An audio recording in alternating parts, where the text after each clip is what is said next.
eu achei uma outra impressora que eu pude desmontar.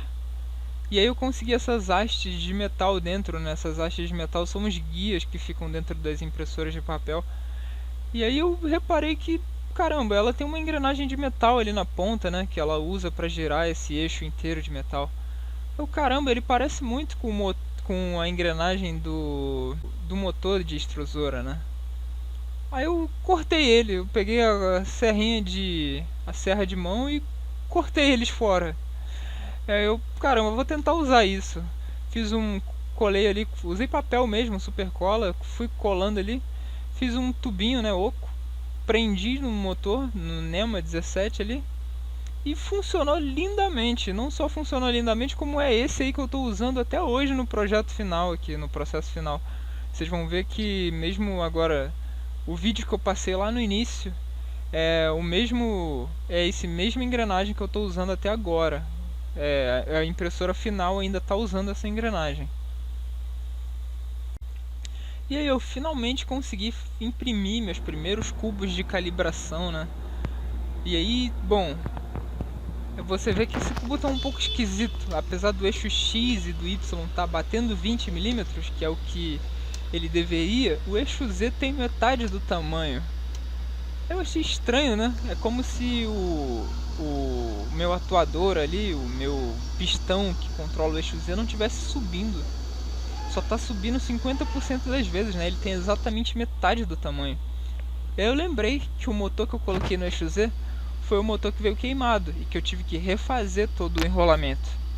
E eu não sei que problema ele deu, mas eu consegui perceber que quando ele sobe, quando a impressora faz o eixo Z subir, só 50% das vezes ele sobe de fato. Nas outras 50% das vezes ou ele fica tremendo ou ele fica parado. Então, por isso que a peça tinha exatamente metade do tamanho que eu pedi. Porque só metade das vezes ele funciona, as outras metade do tempo ele fica tremendo, né? Ele entra em pane. Porque, bom, eu abri um motor de precisão, então ele perdeu completamente a precisão. Porque ele veio queimado, eu tive que abrir, não teve jeito. Bom, então aí eu perdi mais um motor, né? Se eu quisesse ter impressões de qualidade, eu teria que trocar o motor do eixo Z também. Mas isso não me impediu de eu imprimir uma série de coisinhas, né? Vocês podem ver que eu tentei imprimir uma...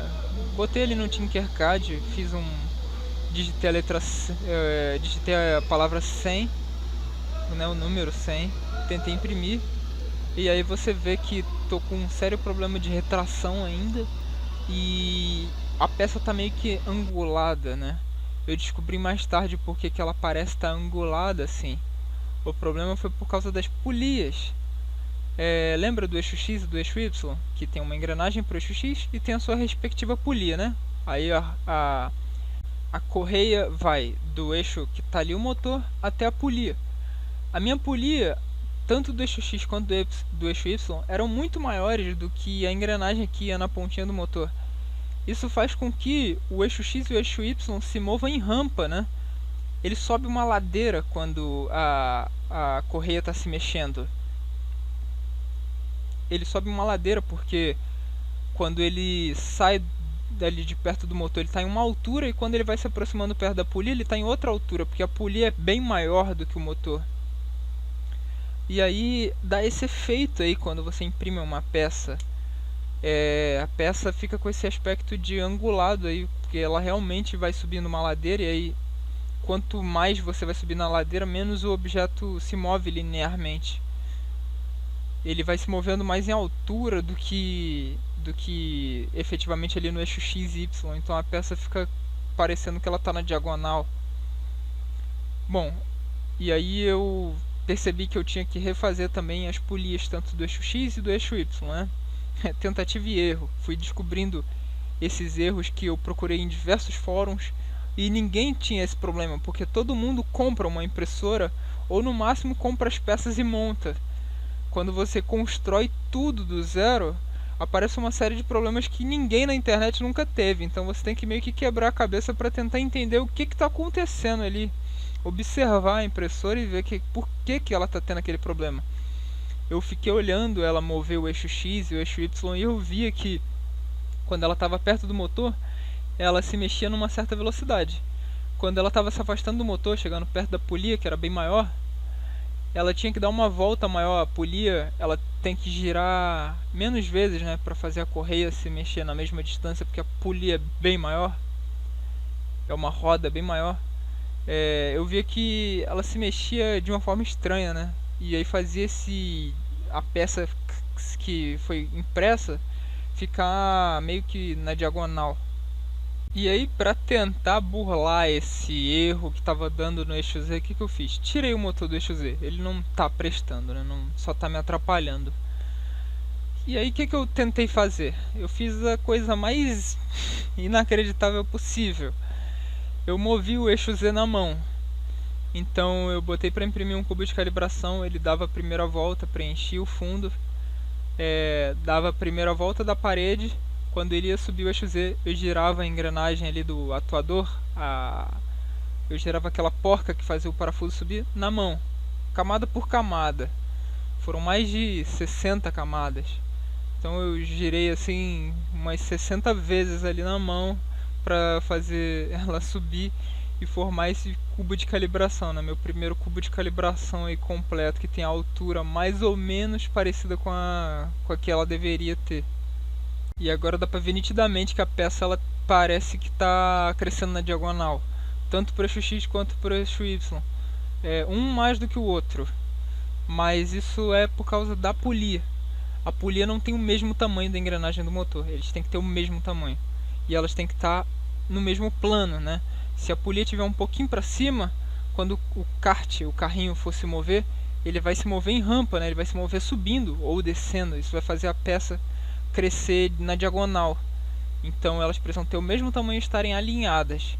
Então eu tive que refazer essa parte da estrutura da minha impressora, né? Tive que trocar as polias ali para elas terem o mesmo tamanho. Bom, e aí eu comprei mais um motor NEMA, né, para substituir o eixo Z. Só que ele não cabe no eixo Z. Então o que eu fiz? Peguei o eixo Y, o motor do eixo Y, que era idêntico ao motor do eixo Z. Joguei o motor do eixo Y para o eixo Z. E agora o motor do eixo Y é esse NEMA aí. Então eu tenho um motor bem parrudo agora para o meu eixo X, né? E aí aconteceu um pequeno probleminha. A fonte queimou. A fonte da impressora queimou. Ela já era uma fonte meio baleada, né? Ela já tinha queimado umas 3 vezes. E aí eu ressuscitei ela, achei a parte do componente elétrico lá dentro dela que tinha queimado, substituí. Sempre queimava o mesmo diodo dentro dela. Substituí ele. Só que eu não vou ficar trocando toda hora uma fonte que está queimando toda hora.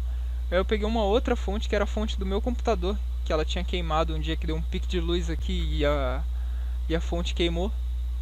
Eu comprei uma outra fonte melhorzinha, e essa fonte bomba aí agora eu uso como fonte de bancada.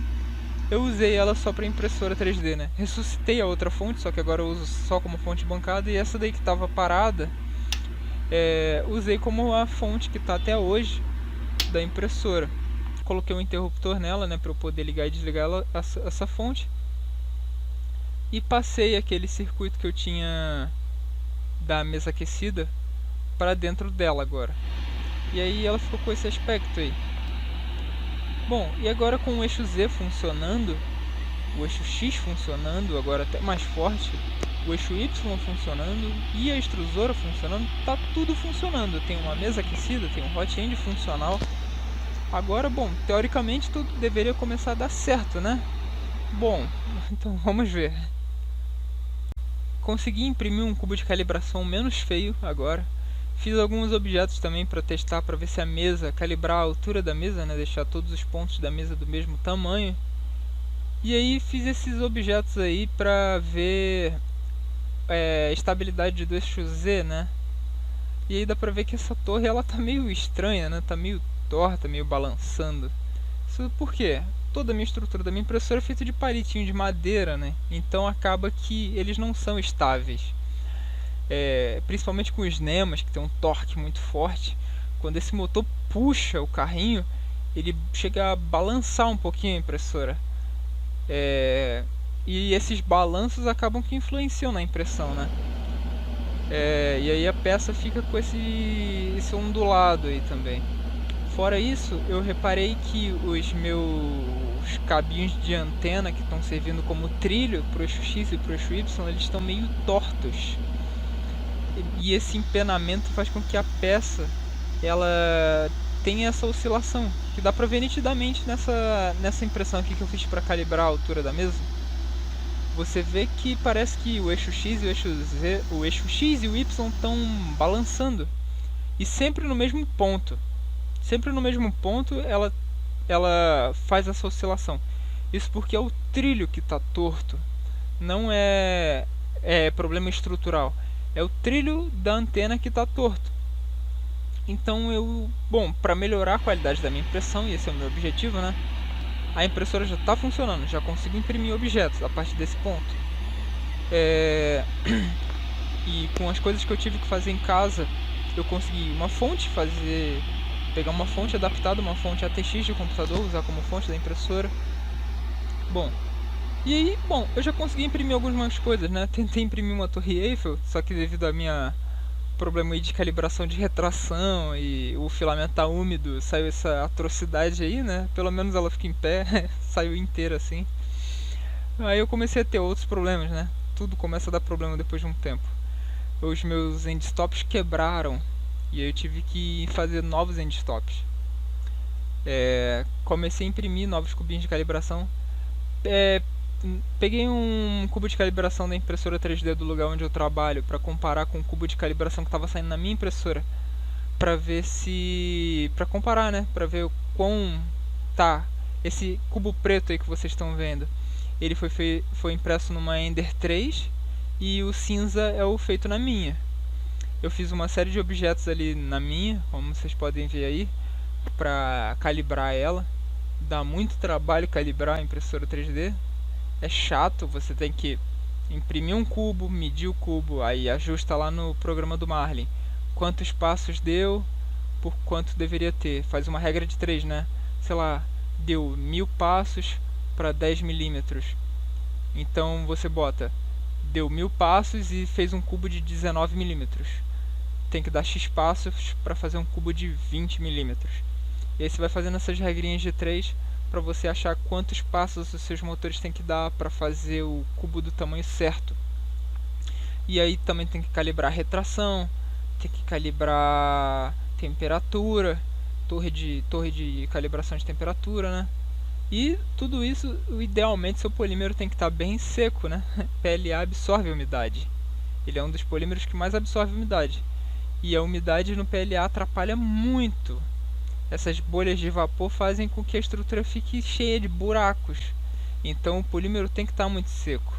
E aí uma coisa que dá pra reparar, né? Todos os objetos que eu faço tem uma quina deles ali que fica mais gordinha, né?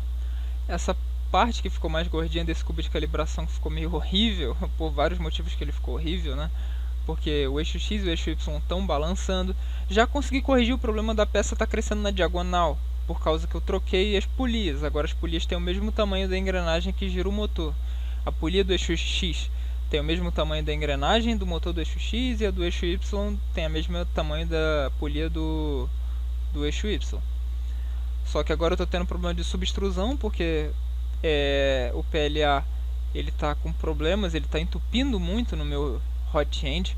O meu hot end veio com uma garganta toda de metal que é feita para imprimir plásticos de alta temperatura, tipo ABS, nylon, coisas assim que precisam de alta temperatura. O PLA ele precisa de uma garganta que tenha teflon dentro, seja aquelas gargantas ocas que o teflon passa por dentro. Então o meu PLA estava entupindo direto, dando problema de entupimento e subextrusão. E essa parte mais gordinha que ficou na minha peça é porque o motor do meu eixo Z ele demora demais, ele é fraquinho. Então ele demora muito tempo para subir essa camada. De uma camada para outra ele demora muito tempo para subir. E devido a eu estar com problema na retração, né, não estou com uma retração adequada, ele continua soltando filamento ali enquanto ele está subindo. Então acumula plástico ali em toda a região onde ele subiu, acumula plástico. Então fica essa parte aí do cubo maior do que o restante, né? Essa quina ficou maior do que as outras quinas porque acumulou plástico durante cada vez que o eixo Z sobe, acumula um pouco de plástico ali.